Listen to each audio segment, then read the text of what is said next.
Hi, fifth grade. So today we're going to be reading chapter 23 of The Thief of Always, and it's called The War of the Seasons.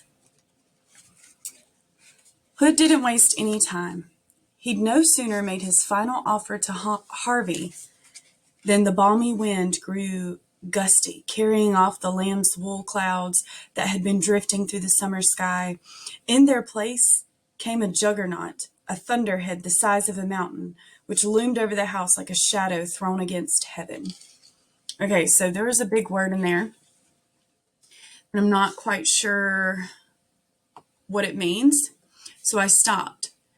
So it says, in their place came a juggernaut, a thunderhead the size of a mountain, which loomed over the house like a shadow thrown against heaven. So just based on that sentence, I'm thinking that it's a huge storm because of what it says in the rest of the sentence. But then I also, technology now, we can look things up. So I looked up what is a juggernaut and looked up the definition, and it's a huge, powerful, and overwhelming force. So I think it's a huge wind that's carrying in this storm. It had more than lightning at its dark heart. It had the light rains that came at early morning to coax forth the seeds of another spring. It had the drooping fogs of autumn and the spiraling snows that had brought so many midnight Christmases to the house. Now all three fell at once. Rains, snows, and fogs, as a chilly sleet that all but covered the sun. It would have killed the flowers on the slope with cold had the wind not reached them first, tearing through the blossoms with such vehemence that every petal and leaf was snatched up into the air. Standing between this fragrant tide and the plummeting curtain of ice and cloud, Harvey was barely able to stay upright. But he planted his feet wide apart and resisted every blast and buffet, determined not to take shelter. This spectacle might be the last he set his eyes upon as a free spirit. Indeed, as a living spirit, he intended to enjoy it. So let's think about that, what he just said.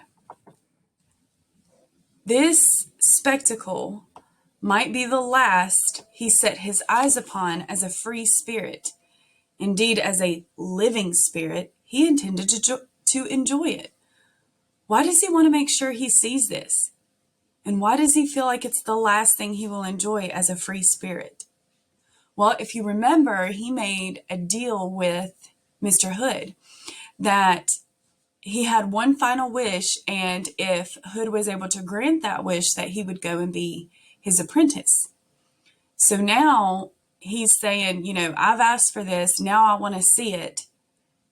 So, because I might not enjoy anything like this again, I might not see anything this wonderful ever again. So Harvey's really trying to make sure that he sees this. It was a sight to behold, a battle the likes of which the planet had never seen. To his left, shafts of sunlight pierced the storm clouds in the name of summer, only to be smothered by autumn's fogs, while to his right, spring coaxed its legions out of bough and earth, but saw its buds murdered by winter's frost before they could show their colors. Attack after attack was mounted and repulsed, reveal and retreat, sounded 100 times, but no one season was able to carry the day. It was soon impossible to distinguish defeats from victories. The rallies and the feints, the diversions and encirclements all became one confusion. Snows melted into rains as they fell. Rains were boiled into vapor and sweated new shoots out through the rot of their brothers. And somewhere in the midst of all this chaos, the power that had brought it about raised its voice in rage, demanding that it ceased. Enough! The Hood house yelled. Enough! But its voice, which had once carried such terrible authority, had grown weak. Its orders went unnoticed, or if noticed, they then disobeyed. The seasons raged on, throwing themselves against each other with rare abandon, and in passing tearing at the house which stood in the midst of their battlefield. The walls, which had begun to teeter as Hood's power diminished, were thrown over by the raging wind. The chimneys were racked by thunder and toppled. The lightning rods struck so many times they melted and fell through the stateless roof of in a burning rain, setting fire to every floorboard, banister, and stick of furniture they touched. The porch, pummeled by hail, was reduced to matchwood. The staircase, rocked to its foundation by the growth in the dirt around it, collapsed like a tower of cards. So Harvey's last wish is destroying the house. Squinting against the face of the storm, Harvey witnessed all of this and rejoiced. He'd come to the house hoping to steal back the years that Hood had tricked from him, but he'd never dared believe he could bring the whole edifice down. Yet here it was, falling as he watched. Loud though the dins of wind and thunder were, they couldn't drown out the sound of the house as it perished and went to dust. Every nail and sill and brick seemed to shriek at once, a cry of pain that only oblivion could comfort. Harvey was denied a glimpse of Hood's last moments. A cloud of dirt rose like a veil to cover the sight, but he knew the moment his battle with the Vampire King was over, because the warring season suddenly turned to peace.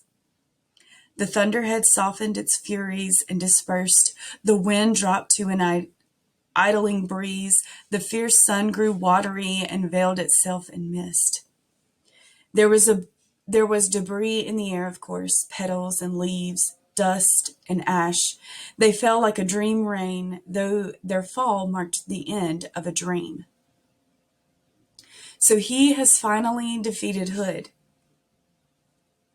"Oh, child," said Mrs. Griffin. "Oh, gosh.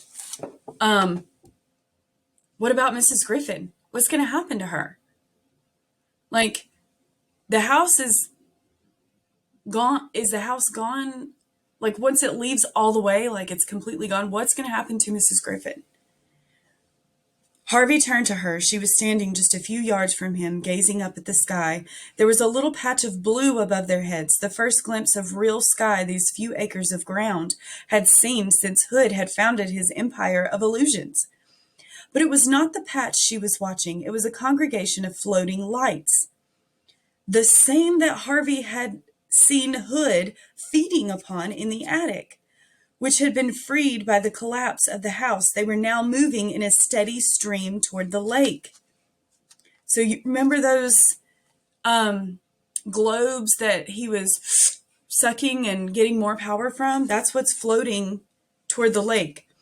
"The children's souls," she said, her voice growing thinner as she spoke the word. "Beautiful." The globes were children's souls? Oh my gosh. Okay.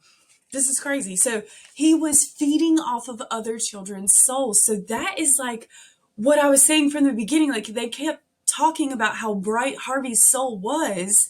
And that must be why they were so interested in him, because Hood feeds off of souls. Okay. Her body was no longer solid. Harvey saw she was fading away in front of him. "Oh no," he murmured. She took her eyes off the sky and stared down at her arms and the cat she was carrying in them. It too was growing insubstantial. "Look at us," Mrs. Griffin said with a smile upon her weary face. "It feels so wonderful." "But you're disappearing." "I've lingered here far too long, sweet boy," she said. There were tears glistening on her face, but they were tears of joy, not sadness. "It's time to go."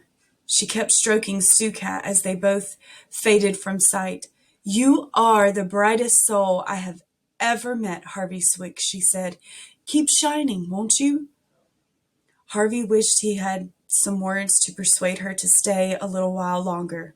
But even if he'd had such words, he knew it would have been selfish to speak them. Mrs. Griffin had another life to go to, where every soul shone. "Goodbye, child," she said. "Wherever I go, I will speak of you with love." Then her ghostly form flickered out, leaving Harvey alone in the ruins.